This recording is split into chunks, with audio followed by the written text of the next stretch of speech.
আজকে Panskura Haldia Digha south eastern railway passengers welfare অ্যাসোসিয়েশনের পক্ষ থেকে একটা উদ্যোগ নেওয়া হয়েছে গণস্বাক্ষর সংগ্রহ করা। তার মধ্যে বেশ কয়েকটি দাবি রয়েছে।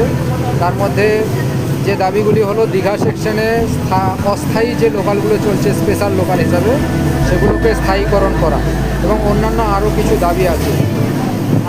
যে 6811-120 যে লোকালটা এখন ডাউন দীঘা থেকে পাঁশকুড়া যাচ্ছে, সেই লোকালটা সপ্তাহে 4 দিন চলে, সোম মঙ্গল বুধ বৃহস্পতি। তা এই লোকালটাকে যাতে নিয়মিত চালানো হয় সেই আবেদন করা হচ্ছে। আপনি স্বাক্ষর করলেন, কি বলবেন? হ্যাঁ, এটা তো হলে ভালোই হয়। আচ্ছা, শুধু তা নয়, লোকাল তো এই যে স্পেশাল যেটা দিয়েছে, এই যেমন ধরুন আমার হচ্ছে যা 11টার সময় একটা ট্রেন আছে 10টার ভিতরে, ওটা যদি পাঁচশো ঢুকানো যায় অনেক সুবিধা হয়। যেটা